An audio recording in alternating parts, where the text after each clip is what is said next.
Hello dear students, welcome back. ഈ വർഷത്തെ KEAM exam June 5 മുതൽ 10 വരെ, അതിൽ ജൂൺ 5 മുതൽ 9 വരെ എഞ്ചിനീയറിംഗിൻ്റെ എൻട്രൻസ് എക്സാമും ഫാർമസി മാത്രം അപ്ലൈ ചെയ്തവർക്ക് എല്ലാവർക്കും 10-ാം തീയതിയുമാണ് എക്സാമിൻ്റെ ഡേറ്റ് വന്നിട്ടുള്ള. അഡ്മിറ്റ് കാർഡൊക്കെ വന്നിട്ടുണ്ട്. എല്ലാവരും എക്സാമിന് പോകാൻ റെഡി ആയിട്ടുണ്ടാവും. അത്യാവശ്യം നല്ലൊരു ശതമാനം ആളുകൾക്ക് സ്വന്തം ജില്ലയിലല്ലാത്ത സെൻറ്ററുകളൊക്കെ കിട്ടിയിട്ടുണ്ട്. അങ്ങനെയുള്ള സ്റ്റുഡൻസ് ഒക്കെ കൃത്യമായി പ്ലാൻ ചെയ്യുക. ഒരു 2-3 മണിക്കൂർ സമയമൊക്കെ മുന്നേ തന്നെ സെൻറ്ററിൽ എത്തുന്ന രീതിയിൽ പ്ലാൻ ചെയ്യുക. അതുപോലെ ബസ്സിനോ ട്രെയിനിനോ ഒക്കെ ടിക്കറ്റുകൾ അവൈലബിൾ ആണെങ്കിൽ നിർബന്ധമായിട്ടും അത് യൂട്ടിലൈസ് ചെയ്യുക. ഞാൻ പ്രതീക്ഷിക്കുന്നത് KSRTC ഒക്കെ അഡീഷണൽ സർവീസ് ഒക്കെ നടത്താൻ സാധ്യതയുണ്ട്.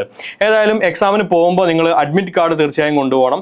മറക്കാതെ കൊണ്ടുപോകേണ്ട മറ്റൊരു കാര്യമാണ് വാലിഡ് ആയിട്ടുള്ള ID പ്രൂഫ്. മോസ്റ്റ് സ്റ്റുഡൻസിൻ്റെ കയ്യിലും ആധാർ കാർഡ് ഉണ്ടാവും. ആധാർ കാർഡ് യൂസ് ചെയ്യാം. ഇനി ഈ ആധാർ വേണമെങ്കിൽ അതും പ്രിന്റ് ചെയ്ത് നിങ്ങൾക്ക് കൊണ്ടുപോകാവുന്നതാണ്. വിത്ത് ഫോട്ടോ വരുന്ന രീതിയിൽ വേണം പ്രിന്റ് ചെയ്യാൻ. അതല്ലാതെ ഒരുപാട് ID കാർഡുകളുടെ പോസിബിലിറ്റീസ് നിങ്ങൾക്ക് ഇൻസ്ട്രക്ഷൻസിൽ അഡ്മിറ്റ് കാർഡിൽ, അതുപോലത്തെ അഡ്മിറ്റ് കാർഡിന്റെ താഴെ ഇൻസ്ട്രക്ഷൻസിൽ പല ID കാർഡ്സും മെൻഷൻ ചെയ്തിട്ടുണ്ട്. പിന്നെ ID കാർഡും അഡ്മിറ്റ് കാർഡും മാത്രമാണ് നിങ്ങൾ കൊണ്ടുപോകേണ്ട കാര്യങ്ങൾ. ബാക്കി റഫ് വർക്കിനുള്ള സ്പേസ് അഥവാ റഫ് വർക്കിനുള്ള ഷീറ്റൊക്കെ അവിടെ നിന്ന് പ്രൊവൈഡ് ചെയ്യും. അതിൽ റോൾ നമ്പറും പേരൊക്കെ എഴുതണം എന്ന് കൃത്യമായിട്ട് പറഞ്ഞിട്ടുണ്ട്. അതുപോലെ തന്നെ എക്സാം ഹാൾ വിടുന്ന സമയത്ത് അത് തിരിച്ചു കൊടുക്കാനും പറയുന്നുണ്ട്. നൗ എഞ്ചിനീയറിംഗ് എൻട്രൻസ് എക്സാം ആണെങ്കിൽ ഉച്ചയ്ക്ക് ശേഷം 2 മുതൽ 5 വരെയാണ് എക്സാം നടക്കുന്നത്. 1:30 വരെ മാത്രമേ എൻട്രി ഉണ്ടാവുള്ളൂ. 11:30 മുതൽ 1:30 വരെയാണ് എൻട്രി ചെയ്യാനുള്ള ടൈം. അവിടെ ഒരുപാട് ബയോമെട്രിക് തമ്പ് ഇംപ്രഷനും കാര്യങ്ങളൊക്കെ എടുക്കാനുണ്ട്, ഫോട്ടോ എടുക്കുന്നുണ്ട്. അങ്ങനത്തെ സംഭവങ്ങളൊക്കെ 1:30 ആകുമ്പോഴേക്ക് ഫിനിഷ് ചെയ്യണം. 1:30 ആണ് ക്ലോസിംഗ് ടൈം. അതിനുശേഷം എൻട്രി ഉണ്ടാവില്ല.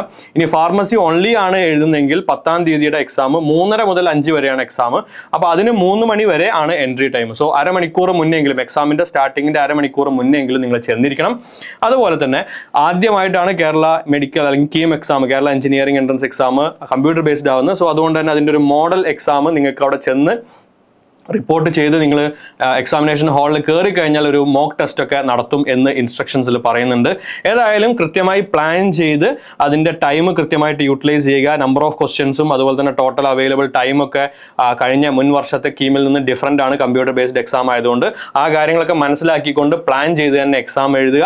അതുപോലെ തന്നെ നിങ്ങളുടെ യാത്രകൾ, നിങ്ങൾ പ്രതീക്ഷിക്കുന്നതിൽ കൂടുതൽ ദൂരത്തേക്ക് എക്സാം സെൻറ്റർ വന്നിട്ടുണ്ടെങ്കിൽ യാത്രകളും അതിനനുസരിച്ച് പ്ലാൻ ചെയ്യുക. Wish you all the very best. Thank you for listening.